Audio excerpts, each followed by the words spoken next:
On revient sur cette arrestation qualifiée de musclée qui est survenue il y a une semaine à Saint-Cyril de Wendover, dans le centre du Québec, en bordure de l'autoroute 20. C'est un automobiliste qui a été pris en état d'ébriété et arrêté de façon, disons, discutable. Disons ça comme ça pour l'instant. Frédéric Labelle, qui a été mis en état d'arrestation d'ailleurs, veut porter plainte en déontologie et poursuivre le policier de la Sûreté du Québec qui l'a arrêté au civil. Il y a une enquête du BEI, mais quand même, on voulait y voir plus clair avec quelqu'un qui a été actif dans tout ce qui est l'emploi de la force, la formation en emploi de la force. Il est policier récemment retraité d'ailleurs au SPVM. Stéphane Wall est avec nous. Monsieur Wall, bonjour. Bonjour, M. Guérin. D'abord, on regarde les images, là. Ce qui retient d'abord l'attention dans cette intervention-là, c'est le fameux genou sur le cou de l'individu. On ne peut pas faire autrement que de faire le parallèle avec George Floyd. Dans ce cas-ci, évidemment, ce n'est pas 8 minutes 46 secondes, c'est quelques instants. Comme spécialiste, à première vue, comme intervention, qu'est-ce que ça vous donne comme impression? Bien, écoutez, c'est sûr on peut regarder le geste puis essayer d'extrapoler vers ce qui s'est passé avec M. Floyd. M. Floyd, effectivement, ça a été de longues minutes que le geste a été posé. Et comme je l'avais dit dans une entrevue précédente, c'est pas quelque chose qui est enseigné à la base et je crois pas que ça soit enseigné non plus aux États-Unis. Mais il arrive parfois, pendant le contrôle d'un individu, qu'il y a un geste qui va être posé, qui est pas idéal, mais que dans le contexte peut être explicable. Puis l'important, c'est qu'il faut que ça soit vraiment temporaire pour pas causer des lésions graves à la personne.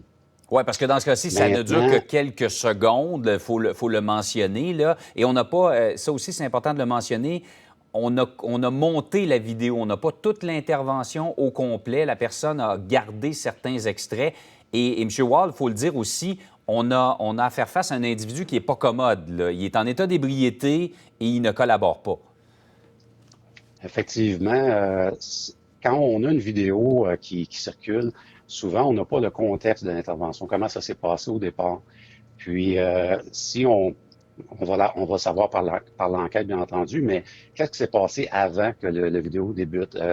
Le policier qui est arrivé sur le bord d'autoroute, selon les informations qu'on a dénoté peut-être des signes de faculté affaiblie.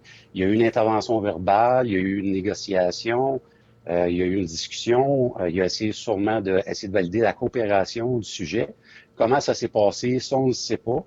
Le policier, lui, a décidé d'agir en fonction des circonstances qu'il y avait, en fonction de l'analyse de son environnement. Est-ce qu'il avait peur que l'individu traverse la route? Ça semble être un milieu rural. Est-ce qu'il craignait que le sujet s'en aille dans le bois, s'enfuit dans le bois? La société donne aux policiers, puis c'est vraiment une problématique sociale, tout ce qui est les facultés affaiblies, soit au niveau des stupéfiants ou de l'alcool. La société donne aux policiers des pouvoirs d'intervenir puis de procéder aux arrestations. Et le code criminel entoure l'utilisation judicieuse de la force. Maintenant, c'est toujours dans la gradation. Comment, dans telles circonstances, on va utiliser le bon outil au bon moment. Et le policier a fait son analyse, a décidé de faire un contrôle physique en fonction du modèle national, ce qui nous est enseigné à l'École nationale. Et lui, ce qu'il voulait, c'était vraiment contrôler l'individu au sol, selon ce que je vois. Et avant de le relever, ben, c'est d'attendre le backup. Parce qu'on ne veut pas qu'en relevant l'individu, même menotté, une personne contre une personne, ça peut se dégrader rapidement. Donc, il attendait son backup avant de relever. Oui, dites-moi, dans ce cas-ci, là, un individu en état d'ébriété, quand on intervient auprès d'une personne comme ça, est-ce qu'il ne faut pas particulièrement s'attarder à sa situation, je veux dire, de sa situation physique? Une personne en état d'ébriété n'a peut-être pas les mêmes réactions qu'une personne qui n'est pas en état d'ébriété ou vérifier davantage ses signes vitaux et tout ça. Est-ce que ça ne demande pas une attention particulière? Bien, en fait, ce qu'on voit pendant l'intervention, on ne sait pas pourquoi l'intervention s'est déroulée encore, l'enquête va le dire, mais pendant l'intervention, l'objectif du policier, c'est bien entendu de réussir à menotter l'individu au sol, de le contrôler. Il y a une résistance active qui se fait de la part de l'individu. Une fois que l'individu est menotté, Je tiens à souligner le geste du policier, c'est-à-dire que tout au long de l'intervention, ou presque, le sujet est en position latérale de sécurité. Comme on nous enseigne à Nicolette, c'est très rare qu'il va se retrouver sur le ventre. Donc là, vous voyez exactement ce qu'est une position latérale de Ouais. sécurité. Et ce qu'on voit présentement, c'est un point de pression qui est au niveau de la mâchoire. Ce qu'on essaie de faire, c'est des techniques légères à main nue pour essayer juste de créer une certaine douleur pour amener la reddition du sujet ou le menottage.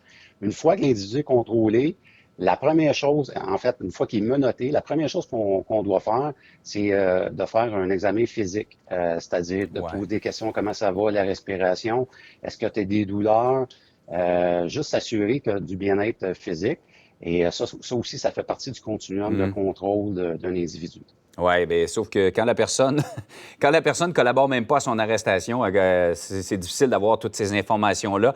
Ça va paraître une évidence pour bien des gens, M. Wall, mais euh, le conseil à donner à tout le monde, quand on est l'objet d'une arrestation, la pire chose à faire, c'est d'essayer de défendre son point, de se débattre pour pas se faire arrêter. C'est là que les choses commencent à dégénérer.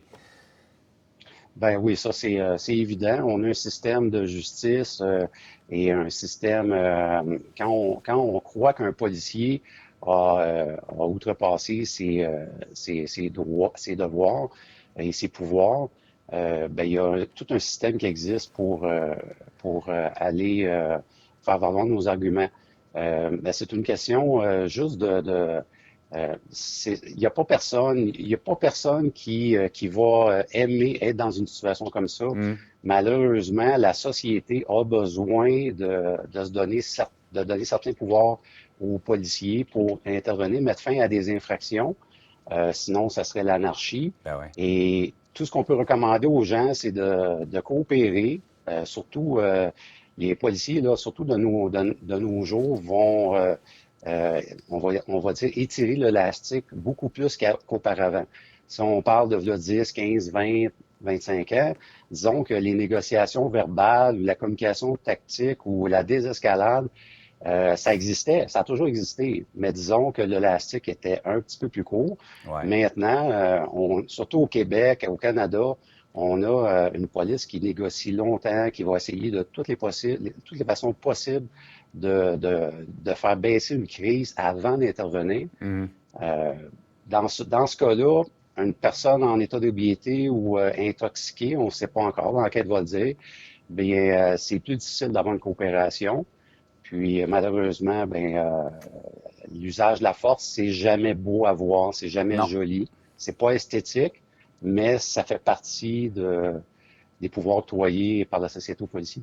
Absolument. Si on n'est pas d'accord avec son arrestation, avec la façon dont le policier s'est comporté, on réglera ça plus tard. Notre santé, notre sécurité est beaucoup plus importante. Monsieur Wall, très précieux. Merci beaucoup d'avoir été avec nous. Je pense qu'on va se reparler d'utilisation de la force. Il y aura certainement des dossiers où on va faire appel à votre expertise. Merci d'avoir été avec nous. Merci à vous, bonne journée. Bonne journée.